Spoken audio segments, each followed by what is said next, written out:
All right, back again. Anyway, oops, I slipped on a pine cone. So, anyway, watch me kick the fog lights on too. Actually, when you buy the car, they actually come in white. But I put the fog lights into, I made them yellow. Oh, they're not working. Oh, that's a shame. Oh, never mind, because the lights aren't on.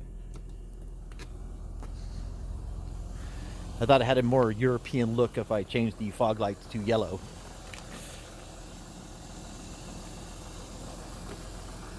But actually, it's got these robot window cleaners, which are these two blocks right there. That's like our hard pressure cleaners, which is kind of cool. They only come on at certain times. If you're going under 100 something miles an hour or some other weird parameters. I'm gonna finish smoking before I get in, and we'll take it for a quick spin if I can hold the camera at the same time. The car does have a lot of weird quirks, but a lot of cool stuff at the same time. First off, this car does have air conditioned and heated seats. And actually, it's not quite warm yet, as you can see right there. And there's some cool stuff. Besides this, there's a service theft alarm light on here. There's actually 2 batteries under the driver's side fender well. So if somebody decides to cut the battery, that will set the alarm off. So if you hit clear, it actually goes away. And then you'll get the temperature and the date and the time. And there's other things you can go through too, like there's 27 miles until the car's out of gas. It gets 4.2 miles to the gallon, which is spectacular. What's this? I don't even know what that is. But there's like distance. There's an alarm. There's 12.8 miles. I don't even know what that is now. Either way, this is the most uninformative video ever. And I'll post this to YouTube because usually I put this on Facebook, but we're going to take the sunshades down. I'll just shove them to the side for a second. This car does have OnStar. It's the analog model, but if you push the button, you still does communicate with OnStar. We're almost out of gas too, so I really can't go too far. But we'll go around. But we've got this car up pretty fast. It actually reads only 160 on the odometer, so we've had to use the telephone to clock the speed last time because it's gotten over that. And there's like a weird airline fasten seatbelt sign up here. There's a sunroof or moonroof. It's freezing out here. It's not even freezing, it's 46 degrees, but we'll actually take this car for a spin around the block.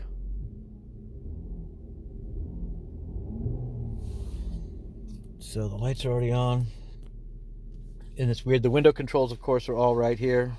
I know it's going to be hard for you to see. Actually, turn a light. They're right down there. Of course, there's a sport mode, there's a winter mode, there's heated seats, there's air conditioned seats. You can control the climate control on both sides too. So if you want to change it on the passenger side or the back side. And actually, there's rear heated seats in this car as well. They're not individual, but if you push the button, it will heat up the whole entire rear seat. Put it back on forward mode. There it is right there. So let's see, we'll take it for a quick spin because it hasn't been out for a minute.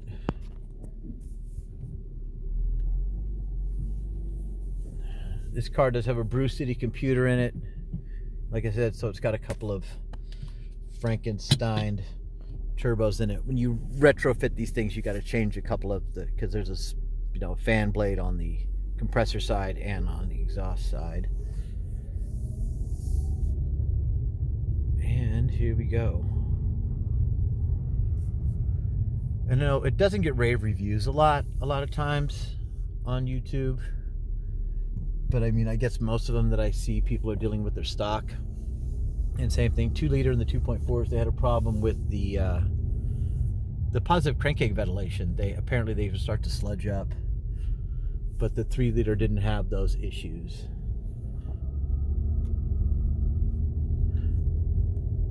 And it really is like an airline cockpit here, which is kind of crazy. I mean, it wraps around you. I don't know how much you can see on the video. And it hasn't quite warmed up yet, but the car has still got some get up and go. I usually like to let it warm up a little bit because it does have a turbo. At least the oil warms up a little bit. And the blinker, of course, sounds kind of funky too.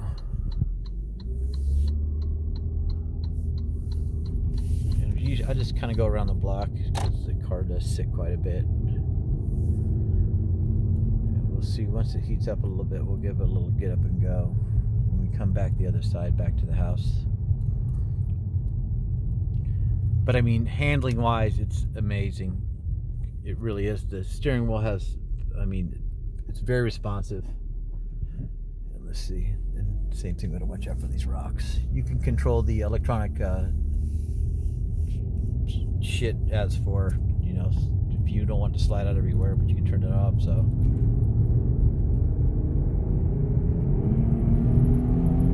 And this is throttling it up, it's going now, so. And the car ain't even warmed up yet, and it's gone. So I don't see how many people. This thing was meant to compete with a lot of other cars, like the BMW and the Mercedes. Oop, almost off into the rocks. They're really hard to find. Saab went out of business in 2011. And there was I believe there was an electric car company that came and tried to rescue them, and they actually still do sell these in an electric version. They're nothing like this anymore, of course. I think they still refer to them as turbos too, which is kind of crazy. And, you know, you can put in Tiptronic, so you can actually steer with this steering wheel by flipping the paddles, just go through gears. I'm just in regular mode right now, not in sport or winter. And kind of, we'll go to the end of this and turn around, because I really have no gas left. And let's kick the heater on too, since it is cold. We're going to turn auto off. We're going to turn it on econo,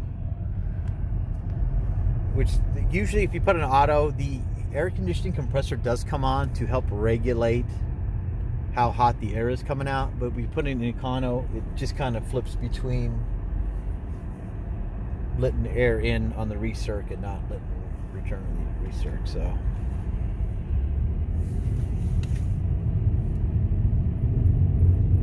but the motor does sound, I mean, it just goes.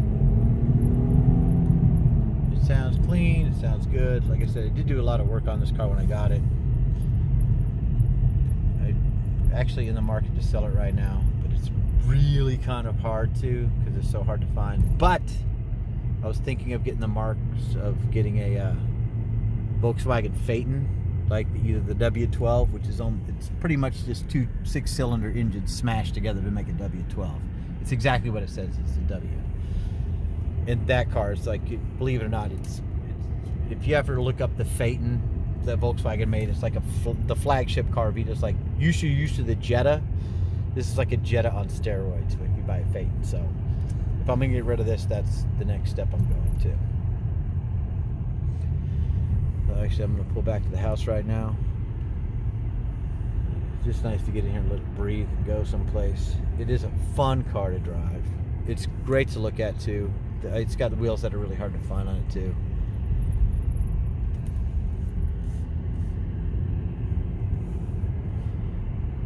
And I guess if I could bring up some more stuff about it, if I could. I had a couple of cocktails. I had a rough day. I'm pulling up now.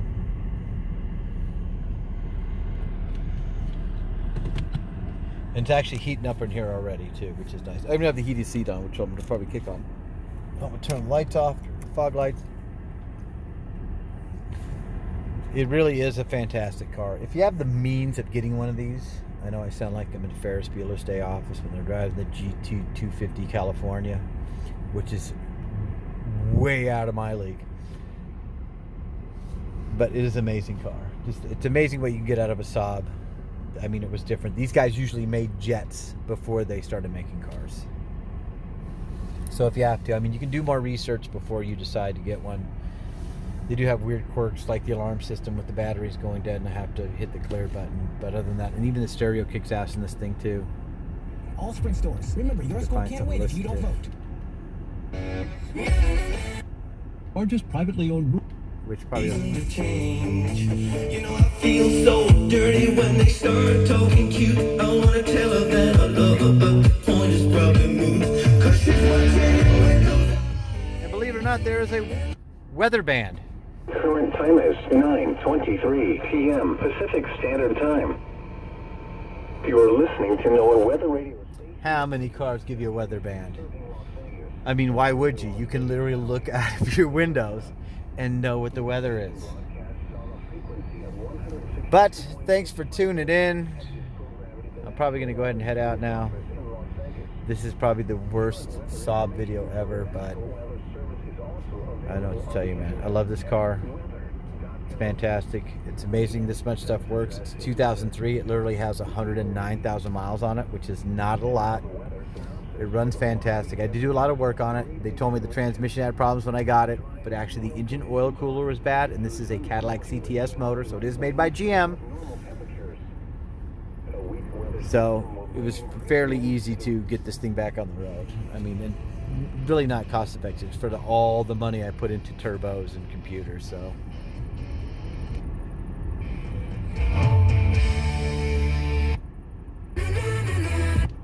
Vegas, get your party on.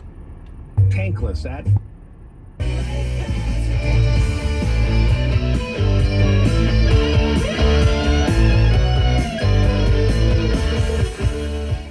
Stereo's so good it made the camera go crazy. All right, I'm out of here. Once again, Lobster Boy, thanks for tuning in, you guys. Have a great night. If I were you, I would do more research if you plan on trying to get a hold of one of these or buying one. Just look it up. Like I said, you may have to do some work to get it, but once again, it's a very hard. You do not see these cars anywhere, ever. So if you want to be one of those people that roll up and be like, what the fuck is that thing that dude's rolling? It's pretty much the car to have. So, good night, you guys. Thanks for tuning in. See you later.